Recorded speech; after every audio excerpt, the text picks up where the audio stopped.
Leadership Summit focused on one of the fastest growing segments of the population. I'm Jill Horner. This is Comcast Newsmakers. With me this hour is New Jersey State Assemblyman Angel Fuentes. Thanks for being with us. Thank you for inviting me. We're talking about your Hispanic Leadership Summit, and this is the first time you held this event. It was well attended. Let's talk a little bit about the purpose of this, because you brought together leaders from the political community, from the education community, from civic organizations to really talk about issues important not just to Hispanic communities, but to communities as a whole. Absolutely. It was really a process of engaging, Hispanics to understand fully about government in general, corporations or foundations. We even invited college students from South Jersey to really embark on something new. It's like, what can we do to get involved in democracy, if you will. I think we have to pay close attention that we are really growing, 13% from 2000 to 18% in 2010, and it's close to 1.5 million Hispanics in the state of New Jersey.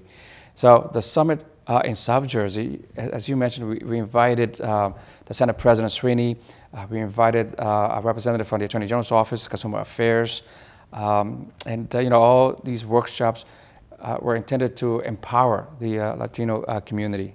Now let's focus on some of these different workshops, because it was everything from civic engagement to human trafficking, so really far-reaching in terms of topics. Absolutely. We're dealing with real-life issues that's really affecting the Hispanic community.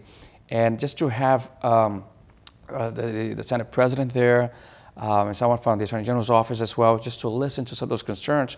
They're real concerns affecting a lot of the Hispanics throughout New Jersey, particularly in South Jersey. And to get them involved civically, and to say, you know what, you have a role, you have a responsibility, and get active in your community. And we did, voter registration, and we had some great speakers to really empower, and more so to engage, because many of them were disengaged, from the political process, or even knowing that there are for the nonprofit agencies, where they can go and apply for grants, for instance, not only just government, but even foundations and corporations. Let's talk a little bit about educational reform, because this was one of the topics that you addressed as well through this summit. But you also invited college students. What did they have to say about the state of education? They feel that tuition is getting out of control. And then they actually told us, if we keep talking about affordable tuitions, then act on it. So I'm going to bring that to, because I sit on the Higher Education Committee, and I'll bring that to my committee, let them know some of these concerns come from the college students. Just for them to come and speak out, I think was incredible. They were sort of self-empowered. Now, you mentioned that you'll take some of their ideas back to the legislature. What are some of the other outcomes of this summit? Sure. They're concerned about domestic violence.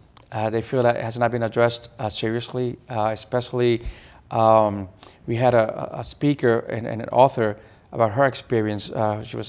She married a law enforcement officer, and later on became a chief. And she feels that the Justice Department was not fair. And so we need to revisit that and to see how we can protect her from those type of abuse. We talk about human trafficking. There are people who share stories when they were 12, 13, or 14. I mean, this is really some strong issues. They talk about affordable housing, the home foreclosure, which is also an issue. They talk about jobs, healthcare, which is also an issue. So these are topics that we as elected officials have to really consider, as we continue working for them. And we just have a few seconds left, but as we mentioned, this was the first of these summits. Are you hoping to have more in the future? Absolutely. All right, well, thanks so much. Come back, give us an update. Let us know how these ideas are progressing as you work to move some of them into the legislature. Great, thank you very much. Thank you. We've been talking with New Jersey State Assemblyman Angel Fuentes. I'm Jill Horner for Comcast Newsmakers.